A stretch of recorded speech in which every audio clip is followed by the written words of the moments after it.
En moyenne, une personne passe environ 4 heures par jour au téléphone. Cela signifie que par semaine, nos yeux sont collés à un écran pendant plus d'une journée entière. Ok, ce n'est pas grave de passer un peu de temps sur son téléphone de temps en temps, mais il y a aussi des occasions où il devrait vraiment rester rangé dans la poche. Non, je ne parle pas seulement de ce qui se passe derrière le volant. Ça, c'est évident. Pas de texto, de vidéo, pas de roupillon ou toute autre chose qui implique que tes yeux ne soient pas sur la route. Mais as-tu déjà oublié ton café sur le toit de la voiture parce que tu étais en train d'envoyer un texto à ta meilleure amie, par exemple? Ah, si j'avais eu une pièce à chaque fois, je serais riche. Imagine donc la situation, et maintenant tu comprendras pourquoi tellement de stations-service ont des panneaux pour avertir leurs clients de ne pas utiliser leur téléphone lorsqu'ils mettent de l'essence. Je pensais que c'était parce que l'appareil peut émettre des ondes radio ou des étincelles qui peuvent déboucher sur un incendie. Pas du tout, tu te trompes. Voilà encore une idée courante totalement fausse. Ils ont mis ces panneaux pour empêcher les conducteurs distraits de s'éloigner de la pompe avec la buse toujours dedans. Quand cela se produit, tu risques de laisser de l'essence s'échapper partout. Et là, oui, il y a un risque que quelque chose prenne feu. Sans compter que les vapeurs d'essence sont toxiques et peuvent vraiment faire des ravages sur la santé d'une personne. Heureusement, cette menace n'est cependant plus aussi grave qu'avant. La plupart des pompes à essence modernes sont munies de buses d'arrêt qui assurent l'étanchéité de la pompe si on tire trop fort dessus. Cela empêche l'essence de s'échapper, transformant ainsi un danger significatif en une gêne mineure pour le conducteur. Cela évite aussi un inconvénient majeur pour le propriétaire et les employés de la station-service, car cette situation arrive beaucoup plus souvent qu'on ne le pense. Le propriétaire d'une station-service dans le Maryland a ainsi confié qu'il remplace environ une buse par mois parce qu'ils les perdent à cause de conducteurs distraits. Certaines personnes conduisent même carrément pendant des kilomètres sans jamais se rendre compte que leur voiture a soudain une traîne. Si les accidents graves sont rares, le danger potentiel existe vraiment. De toute façon, le conducteur, ou du moins sa compagnie d'assurance, est toujours responsable de tout l'équipement qu'il casse. Si le client a de la chance, il ne devra payer que le remplacement du mécanisme d'arrêt. En revanche, si toute la buse est endommagée, cela peut devenir beaucoup plus cher, genre 400 $. Les propriétaires de stations-service pourraient aussi exiger une compensation pour toutes les ventes qu'ils ont perdues pendant que la pompe était hors service. Bien sûr, quelques centaines de dollars ne sont pas la pire chose qui puisse arriver si on le compare avec le risque d'un accident ensuite au volant. Mais c'est tout de même un lourd tribut à payer, juste parce que tu as oublié d'enlever la buse de ta voiture, parce que tu étais trop occupé à vérifier combien de likes tu as obtenus sur ton selfie du jour, non?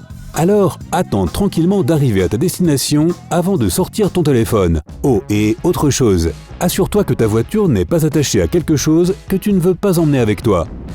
Si tu as déjà pris l'avion, on t'a probablement dit d'éteindre tes appareils avant le décollage. Ou du moins, la plupart des compagnies aériennes exigent que tu mettes ton téléphone en mode avion. Ce petit bouton pratique désactive la plupart des fonctions sans fil et transforme ta tablette en une simple pochette lumineuse. Et chère aussi. Il y a aussi de fortes chances pour que tu n'aies jamais vraiment pris cette interdiction super au sérieux. Ce n'est pas comme si tes mails allaient couper les moteurs ou déconnecter le radar de l'avion, n'est-ce pas? Non, en effet, cela ne va pas faire tomber ton avion. Mais cette règle du « pas de téléphone » ne sort pas d'un chapeau de magicien non plus. Pour commencer, les signaux produits par les appareils sans fil peuvent réellement interférer avec l'électronique de l'avion. Bien que les effets soient minimes, ils peuvent perturber certains des instruments les plus sensibles de l'engin, comme l'altimètre. Cela peut être dangereux si l'avion décolle ou atterrit dans des conditions difficiles. Maintenant, je n'ai jamais fait atterrir un avion auparavant, mais si l'on se fie au simulateur de vol de Windows, alors cette manœuvre n'est pas exactement ce qu'on pourrait appeler un truc simple. Si mon vol atterrit pendant la nuit avec de la brume, je veux être sûr que les pilotes dans le cockpit ont tous les outils nécessaires à leur disposition. Cette interférence téléphonique n'est plus un réel problème grâce à la technologie moderne, mais c'était une grosse inquiétude dans les années 1990, quand le téléphone cellulaire commençait tout juste à devenir à la mode.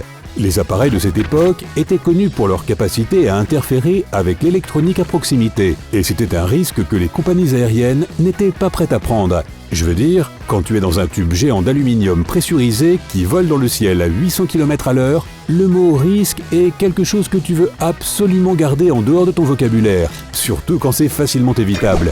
Il faut aussi mentionner le problème des ondes radio qui interfèrent avec les communications d'un avion. Encore une fois, ce n'est rien de trop dramatique. Les transmissions radio ne vont pas se transformer en électricité statique parce que tu regardes un film en streaming sur ton portable. Mais cela ne veut pas dire non plus que les signaux cellulaires n'ont aucun effet. Les pilotes entendent souvent un cliquetis répété lorsque les passagers sont au téléphone. Ce n'est peut-être pas grand-chose, mais c'est une distraction qui peut rendre difficile la compréhension des transmissions provenant du contrôle au sol ou d'autres avions dans la région. Prendre l'avion est peut-être l'une des façons les plus sûres de voyager, mais si la distraction est une chose terrible pour la conduite, alors pour piloter dans les airs, ça doit être pire.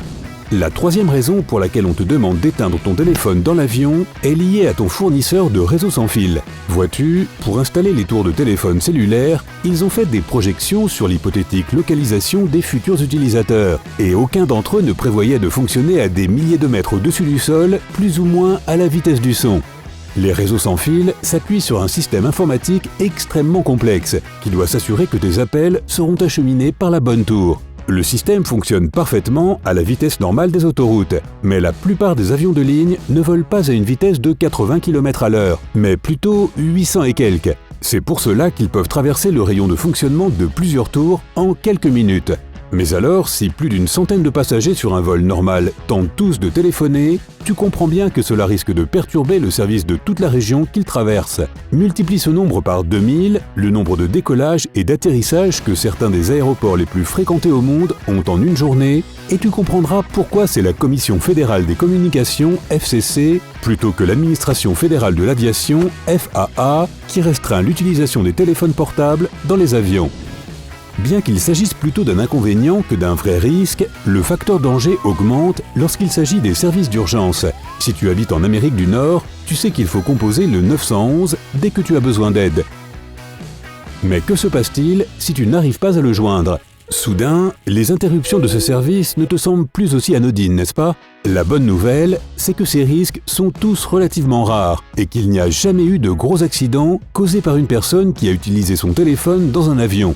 Mais la possibilité existe toujours, alors il vaut mieux l'éviter.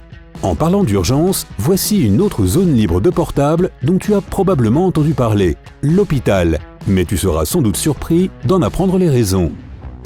Disons qu'un jour, avec ton équipe de softball, tu as forcé un peu trop et tu t'es foulé un poignet en sautant la tête la première pour arriver à la base. Bravo, c'était une sacrée plongée, mais maintenant tu dois aller à l'hôpital. Les médecins t'examinent, te disent qu'il n'y a pas de problème grave et t'informent que tu récupéreras le plein usage de ta main dans environ 1 mois. Tu décides qu'il serait peut-être bon d'informer ta famille que tu vas bien. Alors tu prends ton téléphone avec la main qui te reste. C'est à ce moment-là que tu remarques un grand panneau qui dit « Pas de téléphone portable ». Oh oh, qu'est-ce que tu fais ? Si tu es comme la plupart des gens, tu ignores cette drôle de règle et tu commences à composer ton numéro. Mais tu devrais y réfléchir à 2 fois. Bien sûr, il n'y a aucun problème si tu sors ton téléphone dans la salle d'attente. Mais si le personnel te surprend en train de passer un appel en douce ou d'envoyer un texto, il y a de fortes chances pour qu'il te rappelle sévèrement qu'il y a un panneau important que tu viens d'ignorer de façon éhontée. En effet, des études ont démontré que les appareils électroniques peuvent altérer certains des équipements sensibles de l'hôpital. En 2007, des chercheurs aux Pays-Bas ont testé les effets des téléphones portables sur 61 dispositifs médicaux différents. Dans presque la moitié des cas, ils ont constaté un dysfonctionnement de l'appareil d'une façon ou d'une autre. L'équipement de surveillance a donné des renseignements inexacts et d'autres ont cessé de fonctionner complètement. Non seulement certaines des erreurs étaient dangereuses, mais la médecine moderne repose sur le fait que les médecins disposent d'informations précises pour soigner leurs patients. Même un incident relativement petit peut s'avérer catastrophique s'il n'est pas détecté à temps. Les scientifiques ont conclu qu'une distance de 1 mètre était suffisante pour sécuriser les dispositifs. Ils recommandent donc vivement de garder les téléphones portables en dehors de la chambre, juste pour être complètement tranquille. Alors la prochaine fois que tu feras le plein de ta voiture, que tu prendras l'avion ou que tu t'excuseras auprès de ton équipe pour ta tentative de te faire remarquer au softball, assure-toi d'éteindre ton téléphone avant de le faire. Sérieux, tu passes déjà 28 heures par semaine sur ce truc. Ce serait bien de faire une petite pause. As-tu déjà utilisé ton téléphone dans l'un de ces endroits ? N'hésite pas à te confesser dans les commentaires. Ne t'inquiète pas, je ne le dirai à personne. Et si tu n'es dans aucun de ces endroits en ce moment, alors clique sur ce bouton et partage cette vidéo avec un ami. Hey, pourquoi tu ne jettes pas un coup d'œil aux plus de 2000 vidéos géniales qu'on a ici? Il suffit de cliquer à gauche ou à droite et de rester du côté sympa de la vie.